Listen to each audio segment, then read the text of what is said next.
Thank you for joining us for this look at the best original reporting from KPBS News this week. I'm Maya Trabulsi.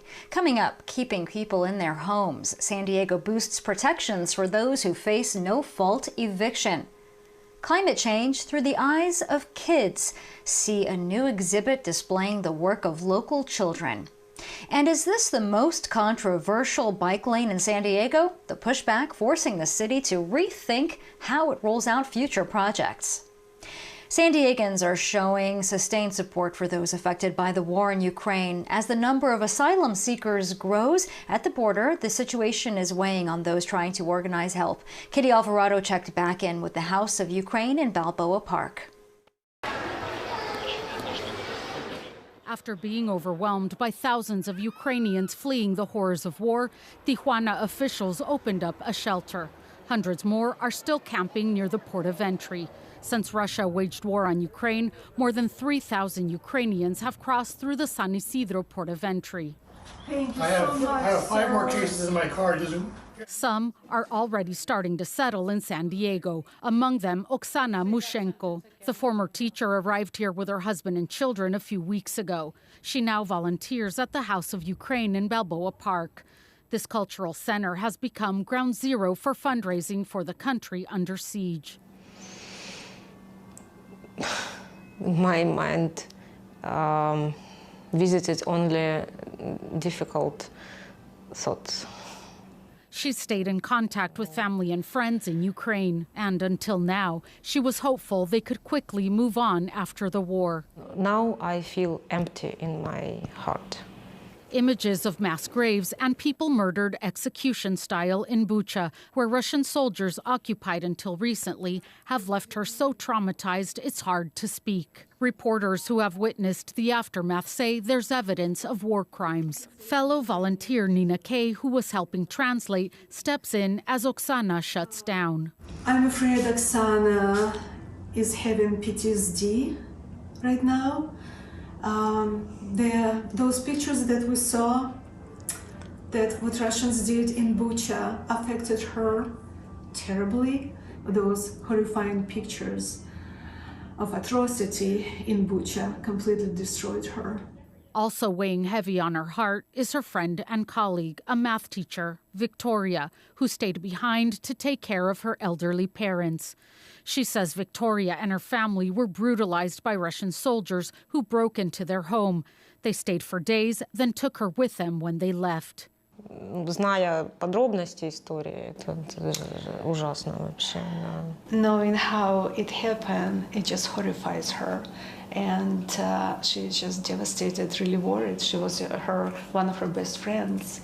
Kay says this is a turning point.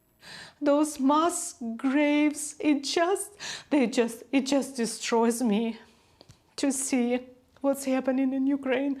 I'm just so upset about what's going on and feeling helpless. San Diegans like Wendy Salmons are coming in to donate and offer support. She says she wishes she could do more, but something must be done to stop this war. It's hard to just go in there and start World War III. We don't want that, but we have to stop this. Whatever it takes, I don't know. I just know it needs to stop. Kay says people like Wendy make all the difference. Oh, just heartbroken. Just heartbroken.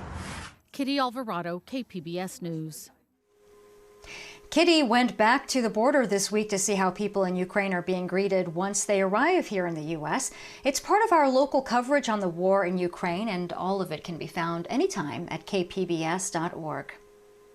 There are many layers to San Diego's housing crisis. Even those who can afford to pay their rent on time face the possibility of what's called a no-fault eviction, even with pandemic protections. KPBS race and equity reporter Christina Kim tells us what's being done to strengthen tenant rights. As their name suggests, no-fault evictions are when a tenant is evicted despite paying rent and obeying the lease. But the landlord wants to leave the rental market, move into the property, or substantially remodel. The San Diego City Council was deciding whether to ban these evictions until 60 days after the end of the local state of emergency. Council President Sean Ela Rivera proposed the ordinance. His deputy chief of staff, and Director of Transformative Policy, Maya Rosas, spoke ahead of the meeting. People who've been paying their rent every month are being evicted, forced to pay for moving costs, first and last month's rent, a security deposit, at a time when rents have climbed 27% in the last year. We have a housing affordability crisis and a homelessness crisis. We cannot afford to have one more person fall into homelessness. No-fault evictions are the #1 housing issue that the Legal Aid Society of San Diego has been hearing about for the last couple months, according to senior housing attorney Gil Vera. He says this moratorium addresses a practice that's been ongoing throughout the pandemic. It is a misnomer that the eviction moratorium that we've had throughout the pandemic, that tenants cannot be evicted. It is not true, not for no-fault evictions. They have been able to be evicted since October of 2020, over a year and a half ago. And it is particularly devastating for elderly and disabled households who are on fixed incomes. Lidia Morales is a banquet worker from San Isidro who received a no-fault eviction in 2013. She now fights for tenant rights. Porque la ley no nos protege. Debe de haber más protección para los inquilinos. She says the law, as it stands, doesn't protect tenants, and more protections are needed. For many of the region's landlords, however, the no-fault eviction moratorium is a step in the wrong direction. It's a solution looking for a problem. So I don't think that it's as significant as is being made out to be. Not only that, but I'm concerned about how rapidly this was laid out. While everyone was on recess and with no collaboration whatsoever from the entire rental housing ecosystem. Lucinda Lilly is the president of the Southern California Rental Housing Association and vice president of a local property management firm. She opposes the moratorium and says she favors other solutions like rental assistance. Christina Kim, KPBS News. The results are in, and there will be yet another election to figure out who will fill an open state assembly seat in the South Bay. The candidates are familiar, but the process might be a bit confusing. Our Jacob Ayer explains what comes next. After Tuesday's special election for California's 80th Assembly District, the two Democrats in the race, David Alvarez and Georgette Gomez, are neck and neck, with neither candidate getting the 50% +1 threshold to win the seat outright on Tuesday. The two top vote-getting candidates are headed to a runoff election on June 7th. KPBS spoke with Alvarez outside of his home in Barrio Logan today. As of latest tally, he leads Gomez by just 491 votes. I feel really good about where we ended. The other campaigns were saying that we might not even make it into the runoff, so to come in first is definitely a boost of energy and excitement. But, now we have 2 more months to talk to more voters. So far, over 34,400 votes have been counted in the race, with 6,500 still to be added on Thursday after 5 p.m. KPBS also spoke with Gomez today at the Mercado del Barrio in Barrio Logan. I'm just very excited. I'm very tired. Just everything in between in terms of feelings. But it's good. It's good to be where we are. We only think that it's going to get even better as the continuation of the count continues to move forward, and I'm looking forward to June 7th. The runoff special election on June 7th also coincides with the regular election primary for the same role. That can make things confusing for some voters, according to San Diego County Registrar of Voters, Cynthia Paz. This special vacancy election is to fill the seat for the remainder of the term, so through December of this year. The new term will start January of next year, so that will be on the ballot in June for the full term. The Registrar of Voters says there will be another update on the vote on Thursday, and the election will be certified on April 14th. Jacob Ayer, KPBS News. And since that report, the latest results now show Georgette Gomez with a slight lead. Here are some of the most read stories this week at kpbs.org. A local judge has thrown out the contract between the San Diego County Fair and the operator of its carnival games and rides. Christina Kim's report on the no-fault eviction moratorium is also getting a lot of attention, and so is the story of a young girl who spent the first 2 years of her life at Rady Children's Hospital finally going home. We'll have that for you a bit later. Another popular story this week is the beef over new bike lanes in Mira Mesa. The city admits a different kind of design for sharing the road missed the mark and will soon pave over the new markings. KPBS Metro reporter Andrew Bowen has the story. If you go on next door, there's two words you keep seeing: stupid and ridiculous. Gary Sharp lives in Mira Mesa on a street near the new bike lanes on a quarter-mile stretch of Gold Coast Drive. Simply put, he's not a fan. If it's on this street, is it going to be on the next street and the next street and my street? Won't be happy. Totally unsafe, stupid, and ridiculous. I took the bike lanes for a spin myself. They're called advisory bike lanes, and while they're new to San Diego, they've existed in other cities and countries for decades. They're generally used on streets with low traffic volumes that are too narrow for conventional bike lanes. There's no center dividing line. Motorists in both directions have to share a single lane and can veer into the bike lane when another car approaches. On a street like Gold Coast Drive, they offer cyclists their own dedicated space with no loss of street parking. It's so new that we needed education. Nicole Burgess is a cycling advocate from Point Loma, where city officials are planning to paint advisory bike lanes on Evergreen Street. Burgess says the city should have done better outreach and education on how to use advisory bike lanes. But she doesn't agree they're unsafe. If anything, she says, drivers who are confused by the street design will slow down and be more alert. As soon as this street is slurry sealed and you have a double yellow line, those cars are flying as fast as they can and on autopilot, right? So they're not paying attention to their surroundings, and this makes people pay attention to their surroundings. 2021 was the deadliest year for cyclists in recent memory, and Gold Coast Drive wasn't exactly safe before the bike lanes. It's seen 72 collisions since 2015. Those crashes injured 38 people. Still, the backlash in Mira Mesa caught the attention of Mayor Todd Gloria. This week, he decided to put plans for more advisory bike lanes on hold, pending a public outreach campaign. Andrew Bowen, KPBS News.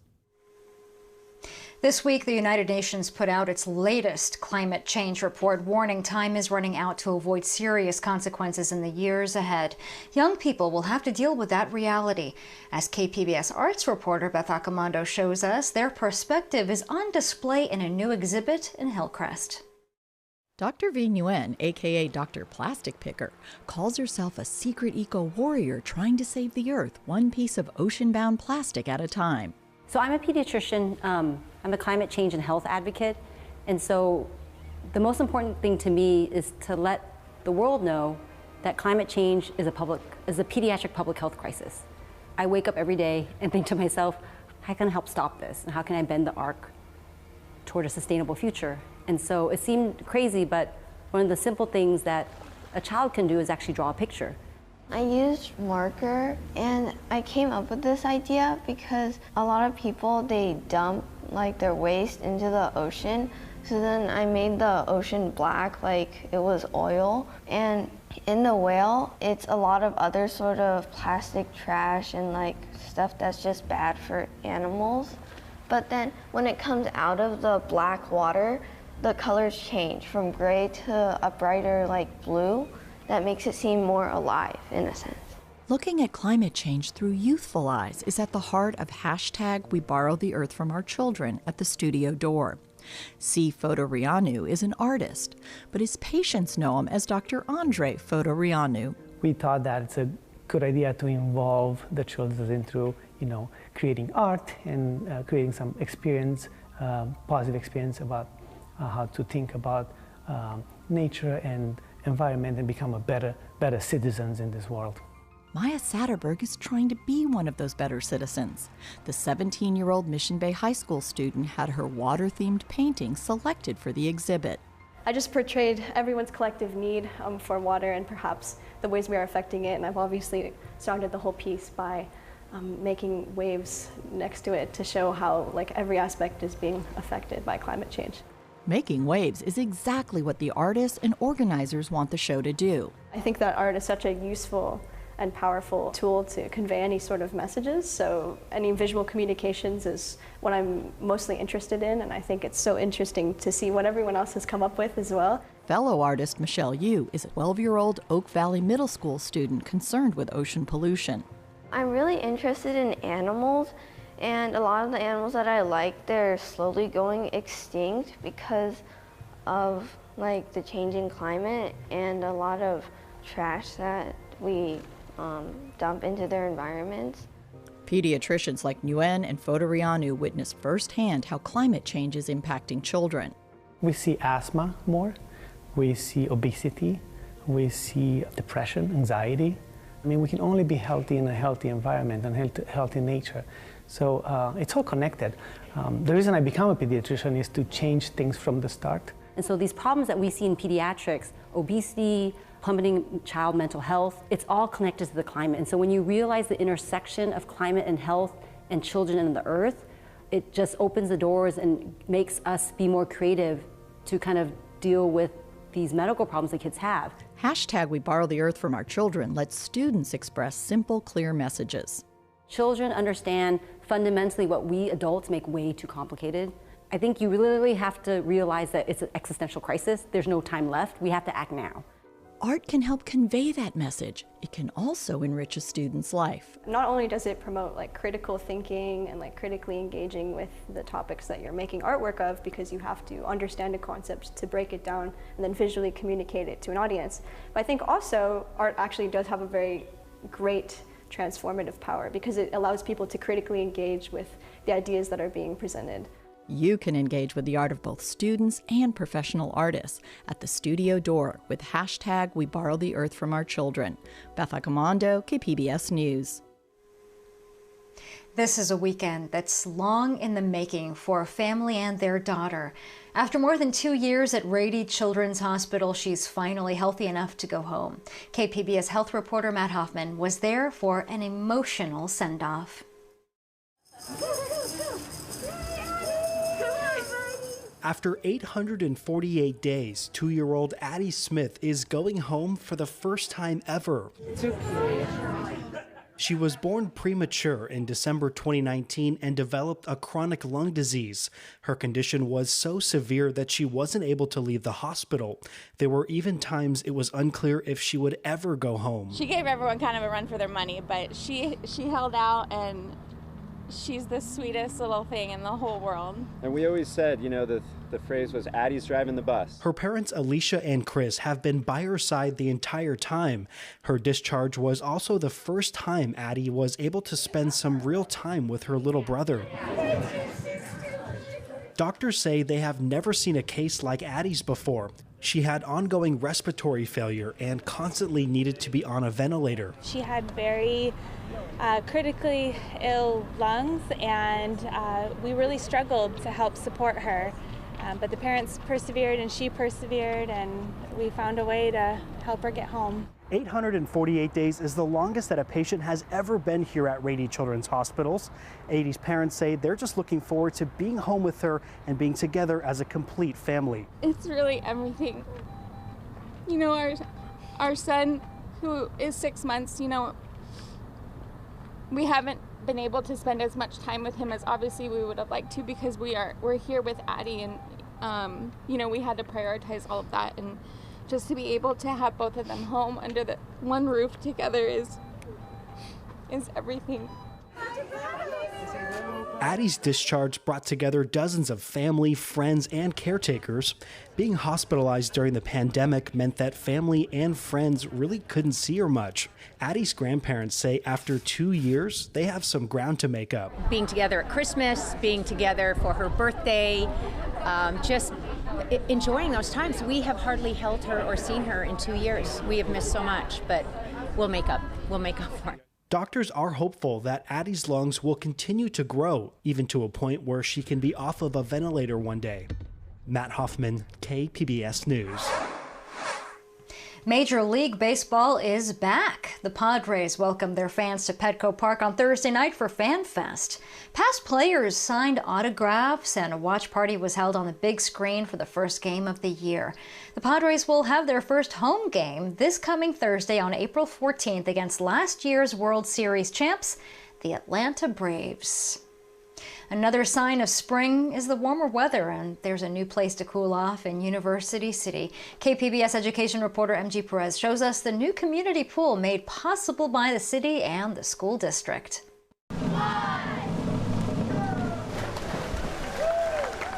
Members of the University City High School swim team are first in the pool. This pool is now open for everyone. Well, this is a 25-yard by 25-meter, plus it also has an ADA access and a shallow end for younger swimmers or people with disabilities. The community pool is placed right between Stanley Middle School and Spreckles Elementary, with a playground, walking trails, and outdoor theater space, too. The San Diego Unified School Board started talking about this in 2014 and worked with the city of San Diego to make it happen. Living in Southern California, I don't believe it's right for any child to go through our schools without learning how to swim, and this is the first step in terms of making that a reality. This community pool has been in progress for years. After all, the collaboration between the city and the school district has taken time to find a balance between the fun and the funding.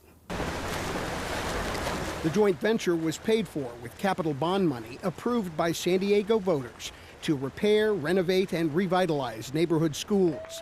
This will be used by students to learn how to swim and play and possibly train for the Olympic Games. The grand opening comes too late for University City High School swimmers who are about to graduate and who have been borrowing lanes lately. We had to bounce around at different couple community pools, and I wish we had this for our season, but I'm glad to see that it's going to be here for the next kids.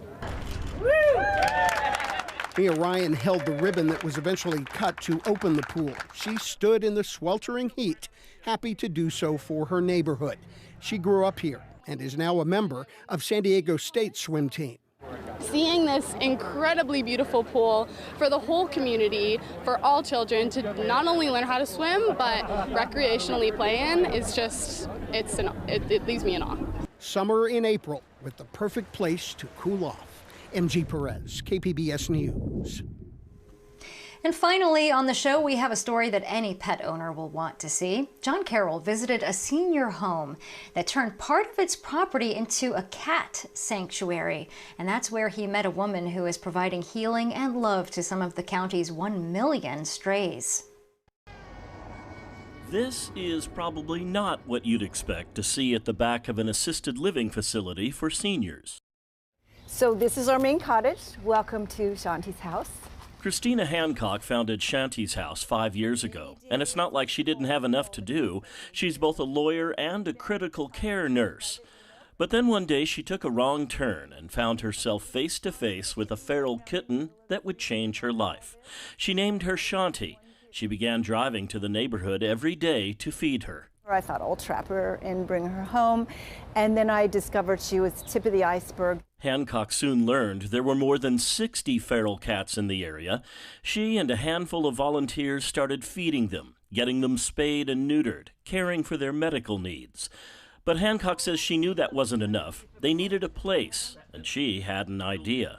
She contacted the owners of the assisted living facility and proposed building a cat sanctuary behind the building, and so Shanti's House was born. We have a ground lease for 12 and a half years for this. They gave us the space. The facility's management knew a good thing when they saw it. The residents love the cats. We'll come in the afternoon and one of the residents will go, "Sabina hissed at Michael," or they'll say, "Sebastian and Michael were doing somersaults." So you might be wondering at this point, where is this special place? The location of Shanti's house is a secret. Christina Hancock says if people knew where it was, she's afraid they'd start bringing feral cats here, and they've already got all they can handle. Plus, there is this. The abandonment of cats or any other kind of an animal is a crime. But for the feral cats who are lucky enough to live here, life is good. So this all happened very organically. First, we built the first cottage to get them out of the rain. Then we're like, let's have a tree house. Then we're like, let's have a waterfall. The sanctuary is divided into a series of pavilions, each one an oasis of calm, of healing. And when it comes to healing, Shanti's House took a giant step forward a couple of months ago. So this is the new infirmary that we just built, so cats can go in and out. But for the cats that don't need medical care, the vibe is still one of healing. Soft, soothing music and wind chimes are in the air. Every need of the cats is taken care of. But that means donations and volunteers are always needed. We can always use food, kitty litter, and we can use volunteers just to cuddle the kitties that are now tame and want to be cuddled. We are stretched pretty thin. We didn't see many cats the day we shot this story. Cats tend to sleep during the day, but we were able to catch a glimpse of Sabina, who seems to be wondering what in the world we're doing. Things are always changing at Shanti's house. That's because the goal is to adopt the cats out once they've become tame. But if they remain feral, they can stay here for the rest of their lives. Christina Hancock hopes other people follow her model for a feral cat sanctuary. If you want more information or to make a donation, just go to their website, shantishouse.org. There you'll also see a lot of pictures of the feline residents and the volunteers who transformed this previously unused area into the place of beauty and love that it is today. John Carroll, KPBS News. And a reminder that all of these stories can be found at the KPBS News YouTube page, along with some of our other KPBS programming. We also have full episodes of KPBS Evening Edition, which you can stream live weeknights at 5. We hope that you enjoy this look at KPBS News this week. I'm Maya Trabulsi. Thanks for joining us.